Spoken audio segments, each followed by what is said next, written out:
기록된 바 내가 믿었으므로 말하였다 한 것 같이 우리가 같은 믿음의 마음을 가졌으니 우리도 믿었으므로 또한 말하노라.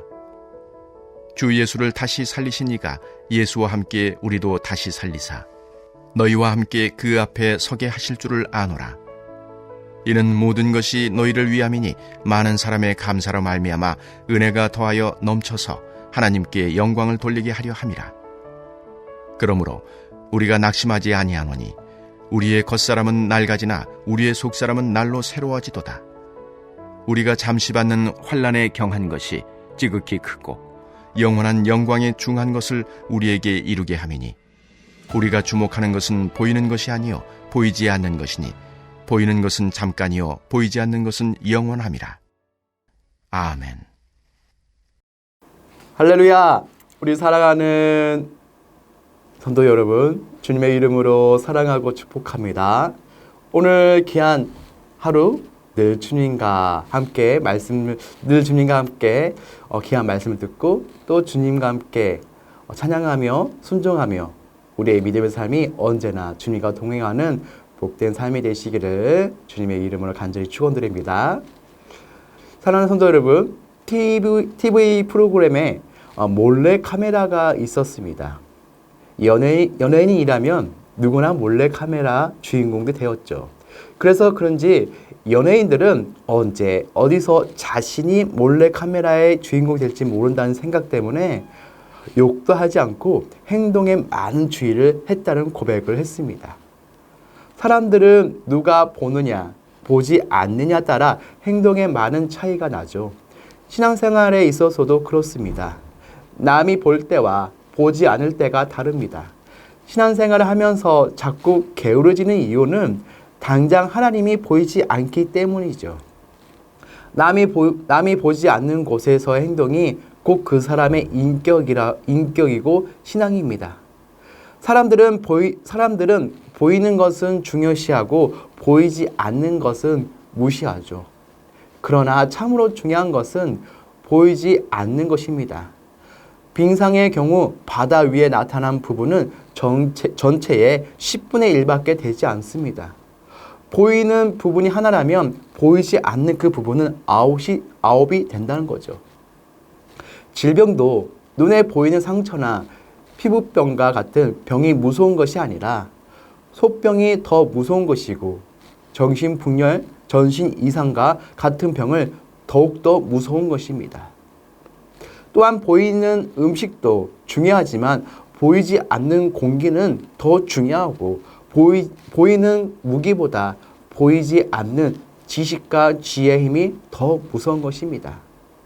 바울은 본문에서 보이는 것과 보이지 않는 것을 비교하면서 보이는 것은 잠깐이지만 보이지 않는 것은 영원하다고 말씀하고 있습니다. 보이는 것은 잠깐입니다. 풀은 마르고 꽃은 떨어지고 맙니다. 보이는 것에만 관심 가지고 살면서 반드시 낙심하고 후회한 날이 옵니다. 그러나 보이지 않는 것에 주목하면 반드시 즐거워할 날이 찾아옵니다. 믿음으로 산다는 것은 겉사람이 아니라 속사람을 위해서 사는 것이죠. 믿음으로 사는 사람은 눈에 보이는 사람보다는 보이지 않는 사람을 더 의식합니다.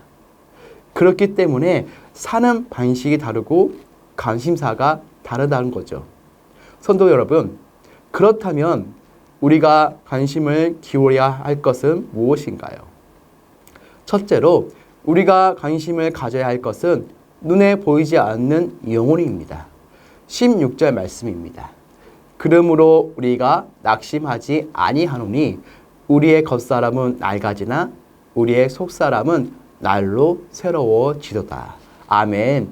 여기서 겉사람은 우리의 육체를 말하고 속사람은 우리의 영혼을 말하는 것이죠. 우리의 겉사람은 낡아지나 우리의 속사람은 날로 새로워지도다. 이라는 말씀은요, 우리가 나이를 먹으면서 겉사람인 육체는 쇠해지지만 우리의 속사람의 영혼은 점점 더 성숙해진다는 것이죠.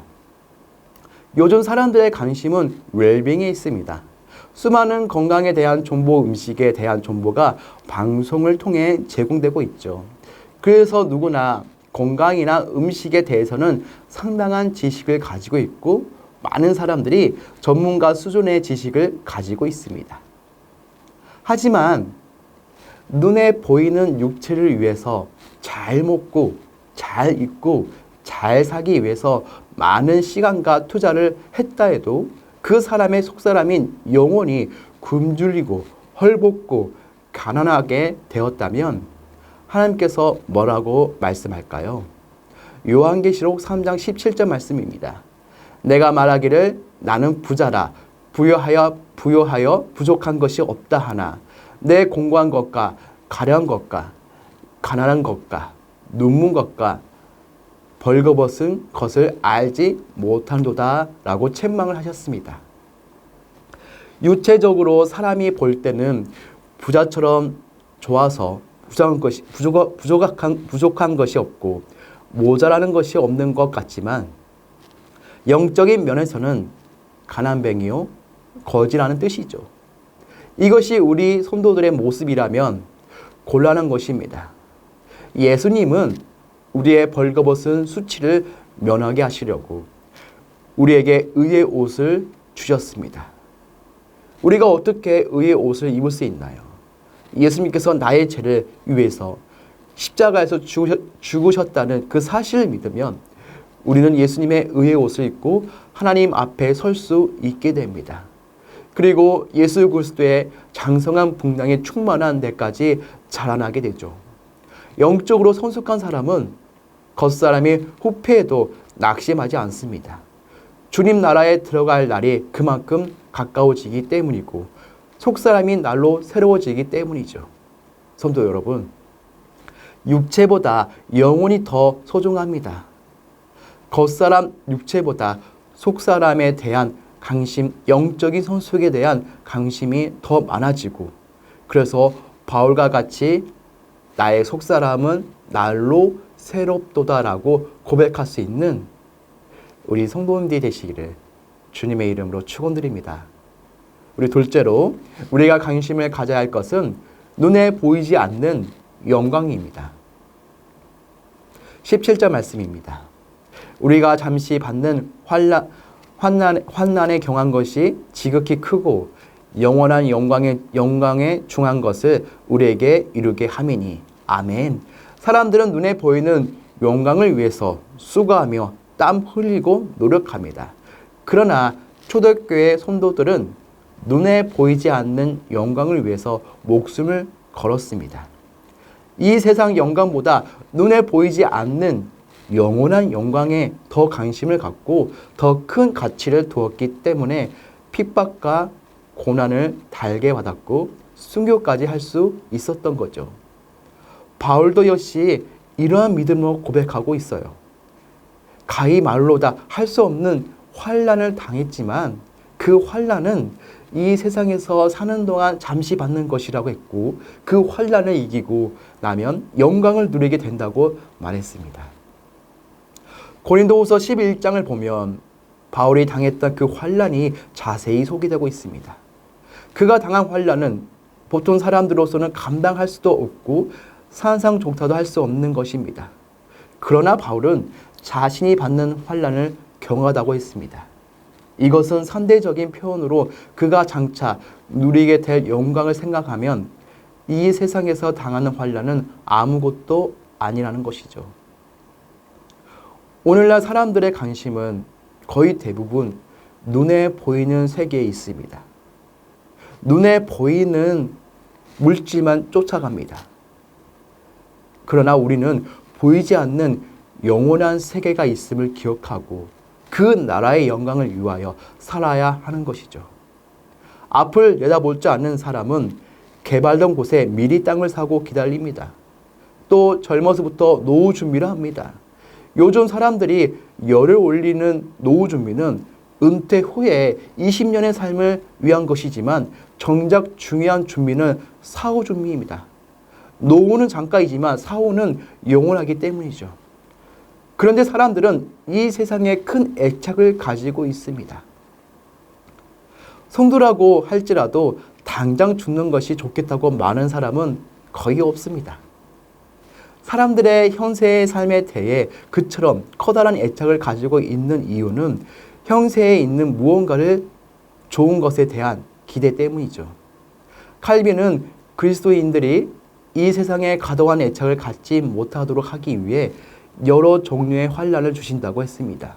빈곤, 질병, 흉년, 화재, 강도, 전쟁 등의 재난과 재앙들을 주심으로 우리가 현세에서 깊고 든든한 평안을 누리지 못하도록 하신다는 것이죠. 하나님께서는 주시는 환난을 궁극적으로 우리의 유익을 위한 것이고 절대로 우리를 팔멸시키기 위한 것이 아닙니다. 그리고 하나님께서는 환난을 주셔도 우리가 감당할 수 있는 한도에서 주시고 감당치 못할 때에는 피할 길을 허락해 주시는 거죠. 성도 여러분, 이 땅에서의 영광을 위해서만이 아니고 영원한 나라에서의 영광을 위해 준비할 수 있는 성도님들이 되시기를 바랍니다. 우리 셋째로 우리가 관심을 가져야 할 것은 눈에 보이지 않는 영원하신 하나님이십니다. 18절 말씀입니다. 우리가 주목하는 것은 보이는 것이 아니요 보이지 않는 것이니 보이는 것은 잠깐이요 보이지 않는 것은 영원함이라. 아멘.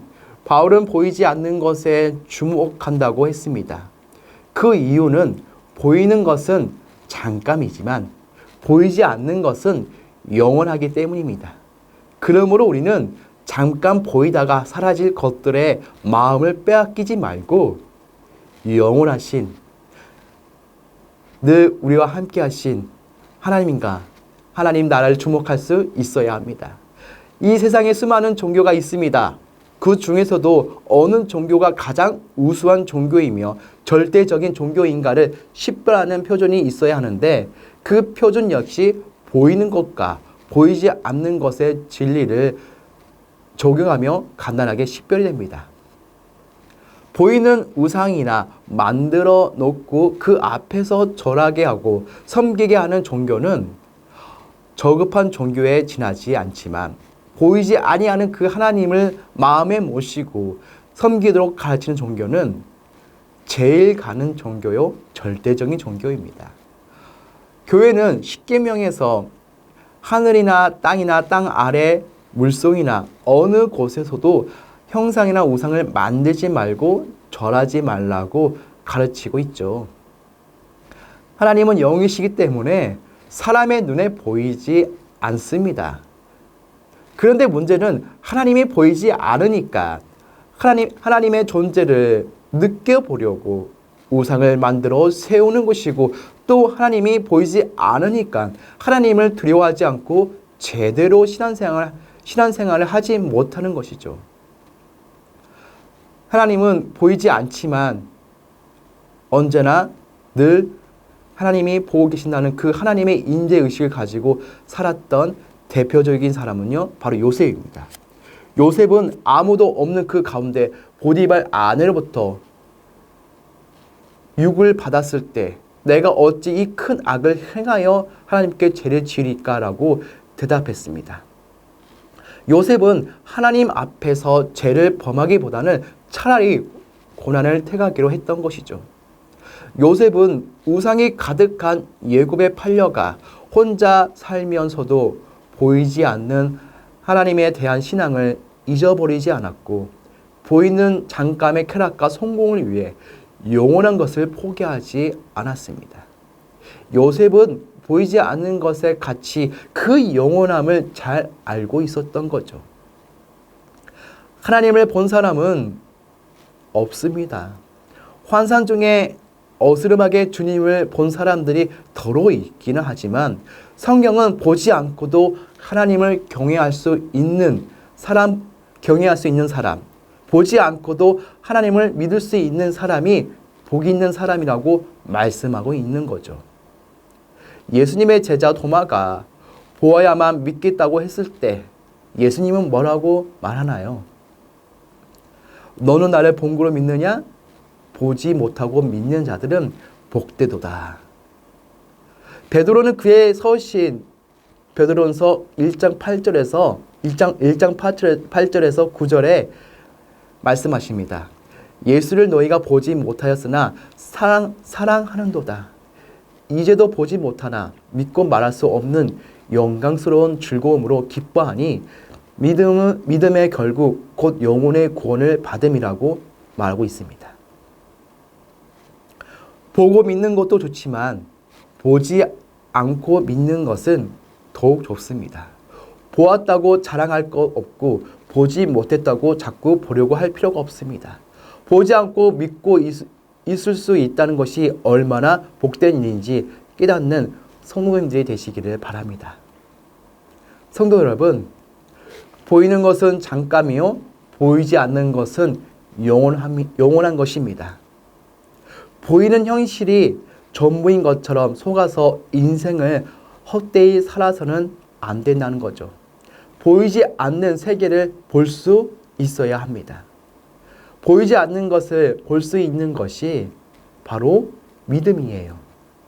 히브리서 11장 1절을 보면 믿음은 바라는 것들의 실상이요 보이지 않는 것들의 증거라고 말씀하고 있는 거죠. 믿음을 가진 사람은 현실이 아무리 실망스럽다고 할지라도요 현재만 보지 않습니다.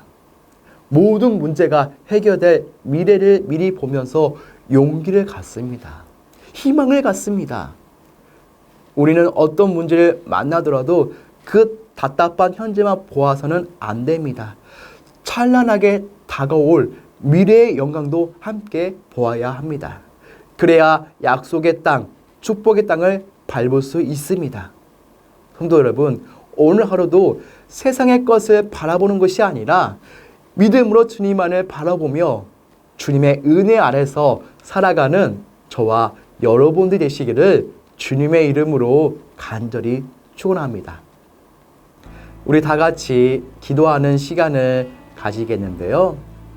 우리 첫 번째, 겉사람보다 속사람을 더욱더 새롭게 하는 믿음의 성도가 되게 하소서. 우리 두 번째로, 하나님의 방법인 기도로 세워가는 건축되게 하옵시며 교회가 한마음 되어 성전 건축을 감당하게 하소서. 우리 두 가지 기도 제목을 가지고 같이 기도하는 시간을 가지겠습니다.